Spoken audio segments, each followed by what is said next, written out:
Bonjour à tous, bienvenue dans Médiumnisation, bienvenue dans votre média alternatif. Ici, pas de merda, pas de langue de bois, bah non, toujours pas. Il paraît que ça fait partie de mon originalité, de ma malice. Je viens de l'entendre juste en bas.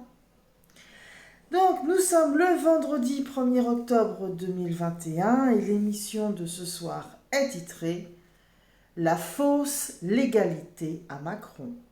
Normalement, vous devriez pouvoir voir le titre. Et nous commençons tout de suite par 2 points sur lesquels je souhaite revenir. Concernant faits et documents d'abord. Il y a eu une récrimination hier dans le chat. Vous savez que je ne peux pas être concentrée à vous faire l'émission et regarder le chat en même temps. Donc je débriefe le chat en même temps que je débriefe l'émission.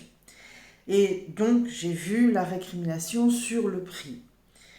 Sans offenser, je veux juste donner quelques précisions parce que, ayant moi-même eu la nécessité de m'auto-éditer, j'ai quelques déboires et expériences personnelles sur la question. Premièrement, c'est pas un quotidien fait et document. Deuxièmement, c'est du papier de qualité. Troisièmement, il y a de la couleur. Ensuite, c'est une enquête de plusieurs mois. Donc c'est pas juste 2-3 mots alignés sans vouloir offenser les autres, c'est plusieurs mois de travail. Bétonné. Et les frais de port sont inclus. Donc, reconnaissons que les 8 € sont justifiés. Ensuite, mes exemplaires à moi, je les ai commandés le soir même direct, justement pour les raisons que je viens de vous indiquer. Et je les ai reçus déjà aujourd'hui, et vu les mails qui m'ont été envoyés, je suis loin d'être la seule à avoir reçu mes exemplaires commandés le soir même aujourd'hui. Donc, ne vous laissez pas démoraliser parce que c'est pas dans un kiosque. Bien que vous soyez obligé de les commander et d'attendre la version papier, c'est très rapide. Voilà, c'est dit. Ensuite, mon test est négatif. Je suis bonne à circuler.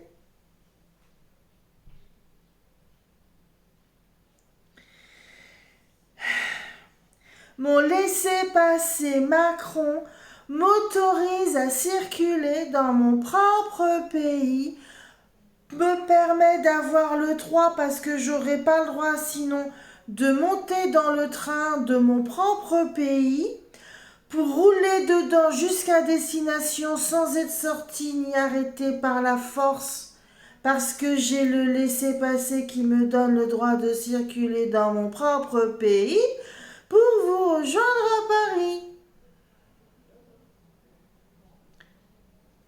Bonne à circuler. Ça fait plaisir, je vous raconte pas. Donc, passons au résultat. Soyez assurés de ma présence pour toutes les consultations du samedi. Soyez assurés de ma présence pour la conférence et la séance de contact en direct avec vos chers disparus le dimanche après-midi à l'invitation de l'association Mes Anges Spirituels. Coucou Patrick. Juste une précision, pour ceux qui n'auraient pas vu la vidéo que j'ai faite sur YouTube et que j'ai mise aussi sur le blog officiel ce midi, moi il me reste 2 consultations de libre et au niveau de l'association, à moins que ça ait changé depuis ce midi, ils ont 7 places. 7. Du coup, vous pouvez venir en famille, vous pouvez encore réserver. Et pour ça, il vous suffit d'aller sur le blog officiel amandineroymedium.com. Vous mettez Amandine Roy sur Google, vous l'avez tout de suite, c'est la première réponse. Et vous avez le lien pour réserver les consultations. Et sous l'avant-dernier article, là où il y a la vidéo où j'ai mis test négatif, bonne à circuler, vous avez l'adresse mail de l'association Mes Anges Spirituels à laquelle vous pourrez contacter Patrick pour réserver. Il n'est pas trop tard. À vous de jouer. Bon, je ne peux pas aller plus loin. J'ai dit tout ce que je pouvais dire. Nous passons à l'émission avec la première partie, contextualisation. Démonstration en 5 points de la fausse légalité à Macron. La liste, bien sûr, n'est pas exhaustive. Premier point. Voici la lecture d'un tweet de la députée ex-LREM, une des rares qui a osé dire non à Macron, la dénommée Martine Warner. Je suis désolée, je ne suis pas certaine de la prononciation de son nom, dont l'expérience professionnelle dans le médical ruine d'avance toutes les tentatives minables de décrédibilisation dont elle est l'objet, de la part des bouches à M de M. J'adore. Elle, hein, pas les autres. Donc elle a publié ce tweet-là le 29 septembre, le voici. Loi du 5 août 2021. L'article 12-4 précise que si la situation s'améliore, retenez bien l'expression, un décret peut annuler l'obligation vaccinale et le pass sanitaire, les deux en même temps. Qu'attend le gouvernement pour revenir à un état de droit? Vraiment, on se demande pourquoi. Donc le gars, il est illégal, même dans le contexte de ses propres lois abusives, votées comme un seul homme ou presque par une pseudo-majorité qui nous a encore prouvé récemment avec l'affaire Benalla qu'ils sont totalement sous emprise, incapables de prendre la moindre décision, incapables de parler, incapables de choisir leurs mots tant qu'ils n'en ont pas reçu l'ordre et les détails. Même par rapport à lui-même. Et non seulement il continue de continuer son placement de produits, avec très majoritairement le Pfizer qui depuis sa reformulation relève de l'empoisonnement du sang, il l'impose aux enfants. Donc au lieu du décret, il l'impose aux enfants. Alors que ce décret correspond à sa propre volonté dans son propre contexte de loi déjà abusive à la base, qu'il a fait abusivement voter.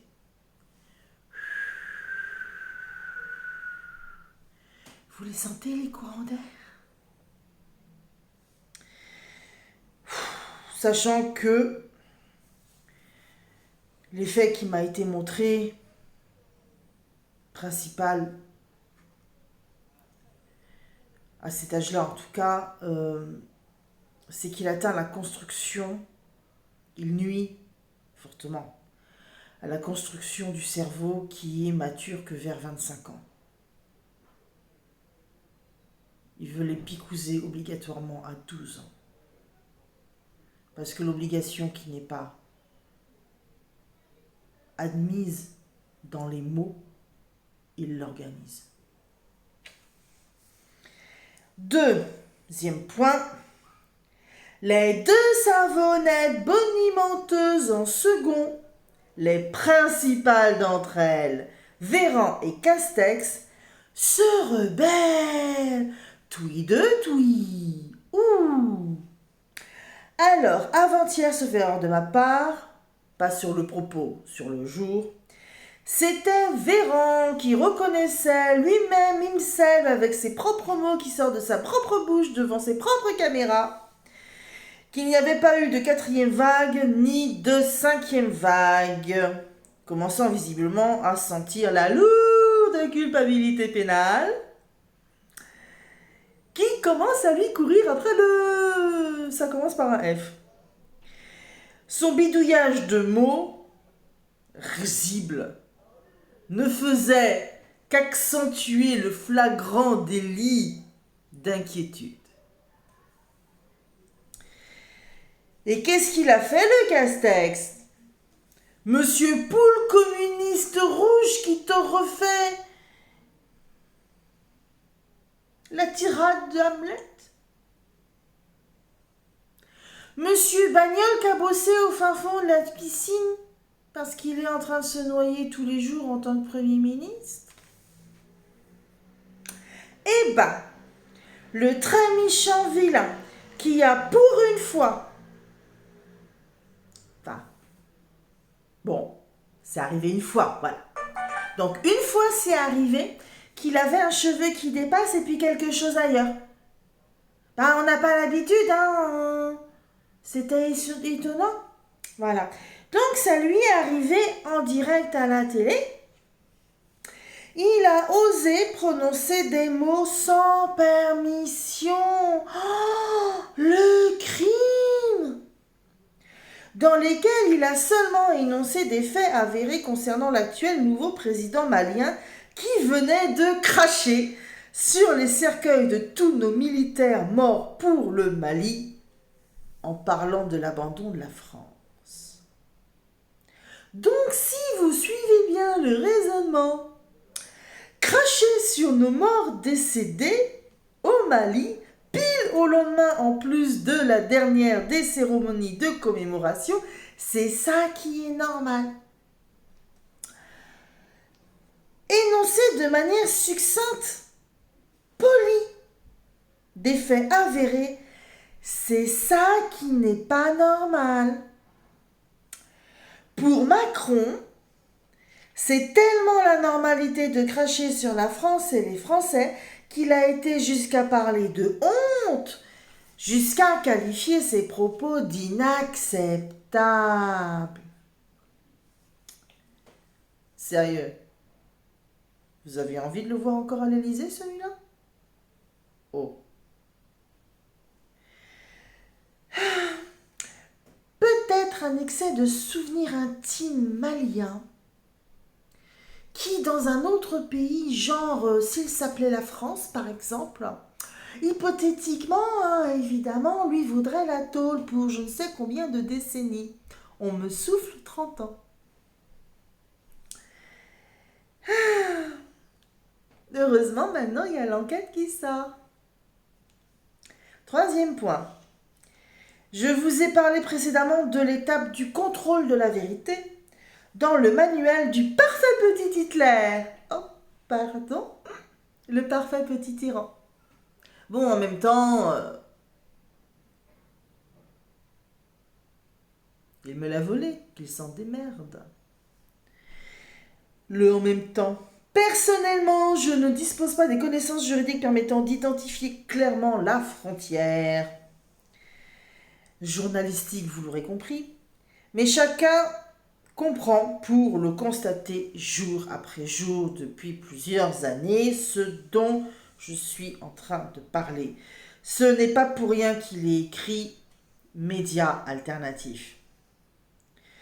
Sur ce point, j'attends de constater les faits par ricochet de l'enquête tout juste publié le mystère Brigitte Macron. Il faut qu'il soit laissé tomber par les patrons médias,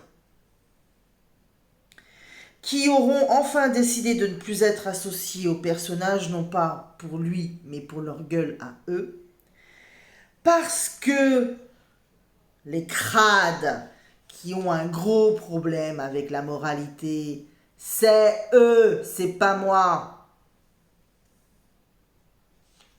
Et de ce côté-là, j'ai encore un certain nombre de comptes à régler. Je fais une digression. Il a été porté à ma connaissance que, spécifiquement, cette lettre politique, ce magazine politique Faits et Documents, du fait du sérieux du travail qui le sous-tend, est extrêmement couru, photocopié, avec 2 L, dans les différents ministères, principalement celui de l'Intérieur, mais aussi un certain nombre d'officines. Pas que en France, vous l'aurez compris. Du coup, moi je m'époumonne depuis plusieurs années à dire la vérité et à alerter sur ce qu'est réellement ce type pour que ce que dans d'autres pays on appellerait l'état profond, en France se réveille enfin français et enfin pas con et enfin indépendant de Macron. Vous sentez venir le truc? Et comme les patrons médias sont à la fois très surveillés et très chouchoutés. Qui c'est qui risque d'être averti en premier du retournement de veste parmi les fonctionnaires plus ou moins élevés de la France? Ils vont faire partie des cibles privilégiées.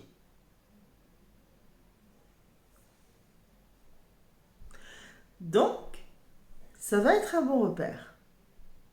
Un très bon repère. Je savoure avec délectation le moment où ils vont tous chercher des nouvelles têtes d'affiches à afficher pour se dédouaner. En tout cas, tenter de se dédouaner. Le plus visiblement possible. Je le répète, bon repère. Après, bien sûr, il faudra faire évoluer la loi pour que ce contrôle dictatorial de la vérité fausse ne puisse plus exister faute d'hégémonie concrètement organisable. Quatrième point, vous savez que c'est en tant que médium que je prépare cette émission, donc j'ai été un petit peu étonnée. Là aussi, on m'a dit, le quatrième point, c'est toi. C'est en tant que médium que je l'écris. Alors, la manière dont je vais être traité au fur et à mesure qu'il va tomber, et la visibilité en parallèle avec laquelle je pourrais progressivement accéder sans être encore plus de tout ce que j'ai précédemment subi. Être pourri hypocritement de mensonges par précaution pour eux-mêmes, ceux qui seront en face de moi.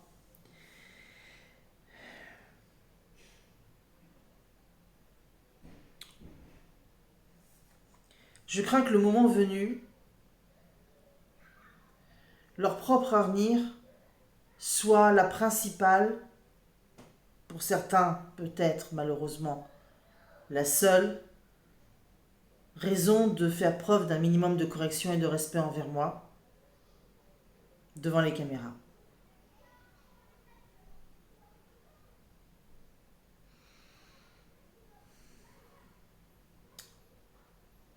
Disons que l'objectif premier, c'est le résultat.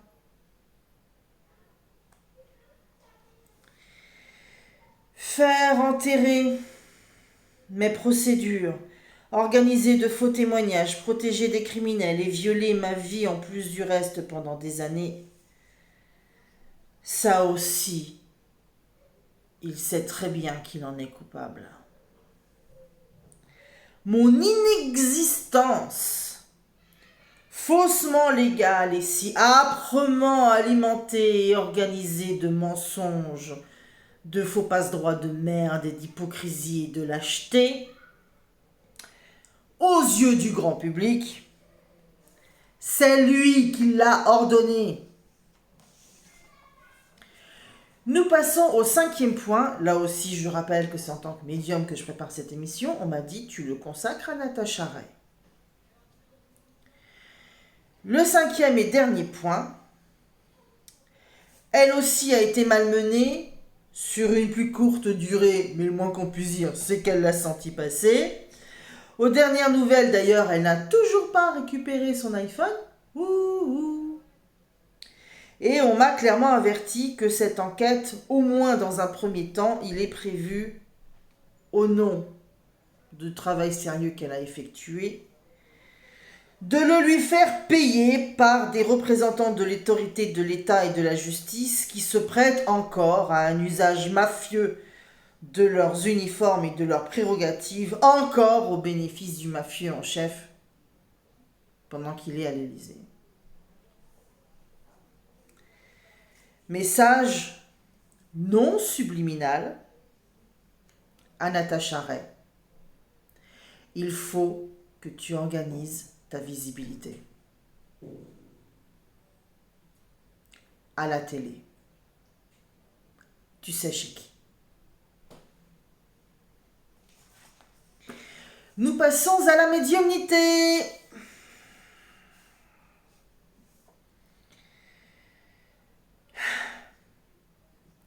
Il est sûr de 1. Cette émission est particulière, ok ? La partie médiumnité de cette émission fait partie des passages qu'il serait vraiment intéressant de garder en mémoire ou en enregistrement ou en note pour plus tard. Donc, médiumnité. Il est sur de la dynamite. Ça circule, ça circule. Le reflet dans le miroir change. Monsieur étrange, monsieur risible, monsieur diminué. Toute sa vie étalée la vraie. C'est pas ce qu'il avait prévu. Il va attaquer. Pas toi en premier. D'où le 5e point. Il craint. Te salir d'abord, il va. J'ai 2 mots à lui répondre à ça. Proxénétisme et tentative d'assassinat. Bon, ok, je vous accorde que ça fait plus de 2. Mais je n'oublierai pas de régler mon compte.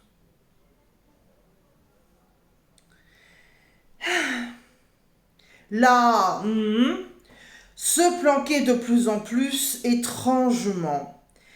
Je dois vous faire une petite digression là-dessus aussi. J'ai consacré une seule émission totalement à Brigitte Macron, que j'avais commencé en fausse bourge avec un serre-tête à perles, où j'appelais Macron le petit François Albert.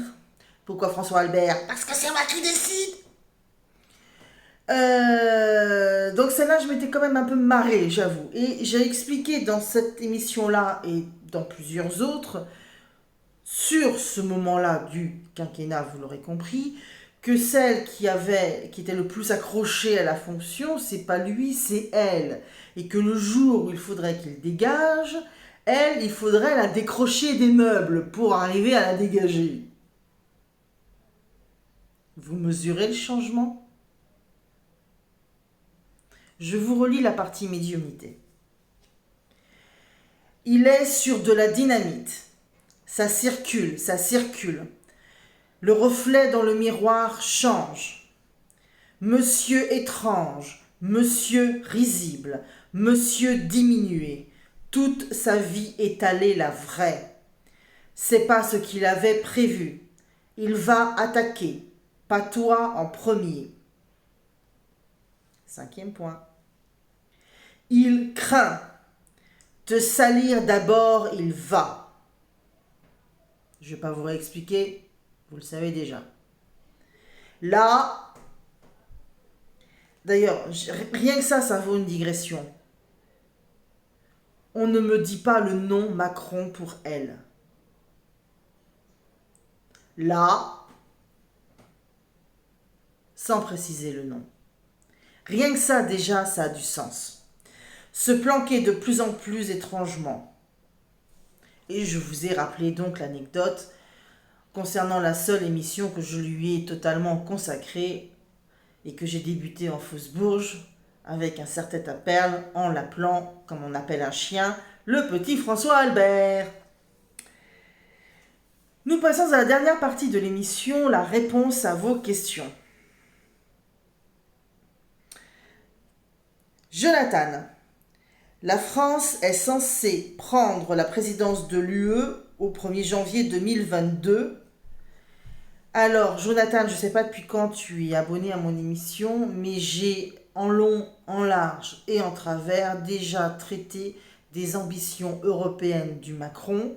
Encore récemment, j'ai expliqué qu'il retardait le judiciaire avec le plus de pourrissement et d'entraves possibles en espérant faire la jonction entre sa présidence de la France et une future présidence de l'UE, et profiter d'une future présidence tournante de l'UE pour poser ses jalons mafieux, corrompus, et je vous passe le reste des adjectifs, pour essayer de se préparer lui-même le terrain pour une future officialisation de remplacement de la von der Leyen, puisque clairement c'est le poste qu'elle occupe qu'il vise.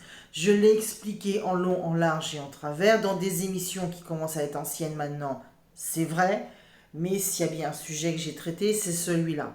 Donc rassure-toi, ce n'est pas nouveau pour moi.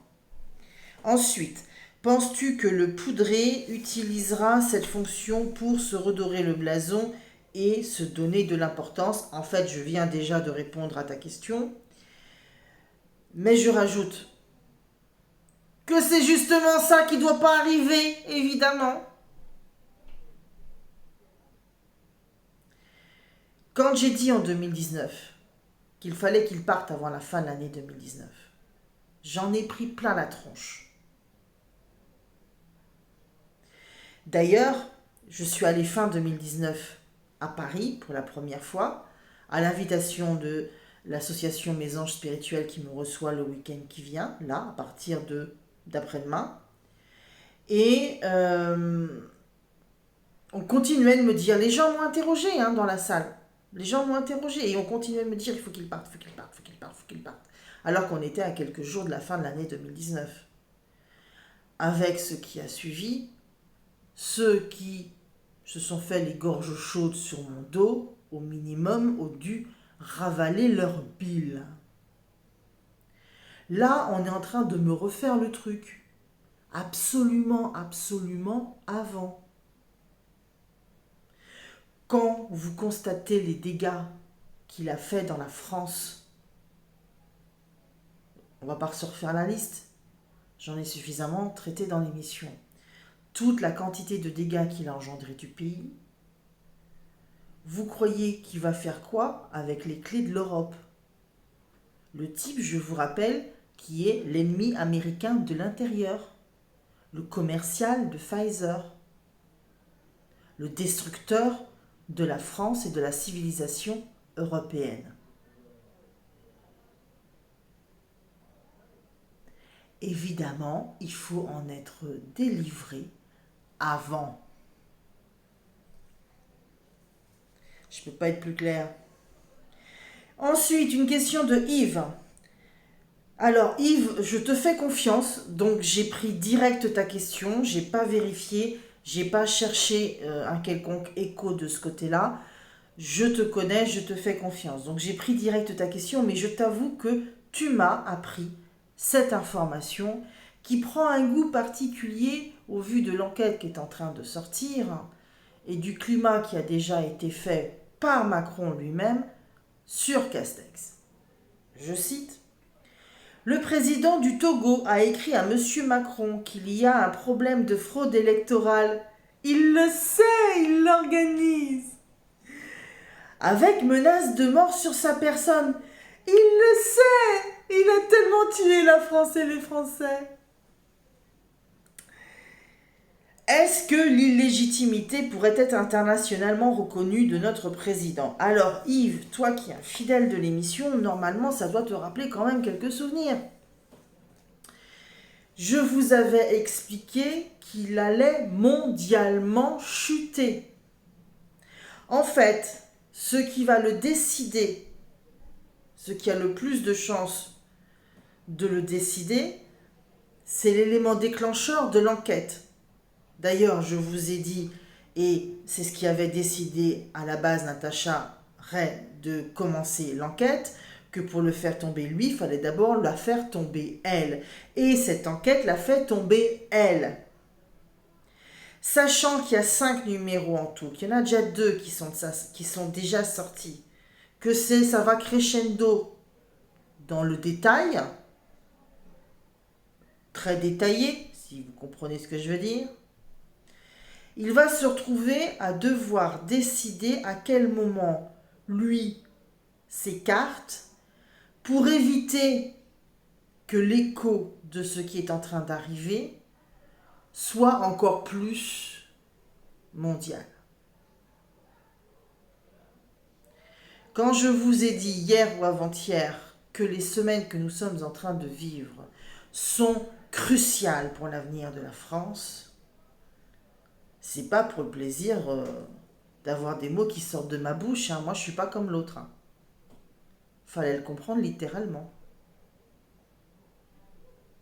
Quand je ne sais pas, je me tais.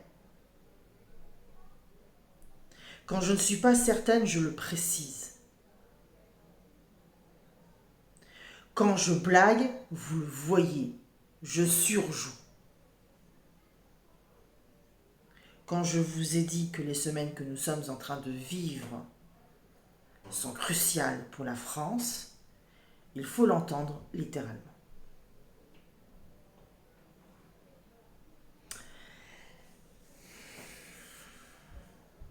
L'avertissement est donné. Sur ce, je vois que nous avons déjà dépassé la demi-heure, donc je ne vais pas pouvoir prendre de questions sur le chat. Je vais vous souhaiter une belle soirée.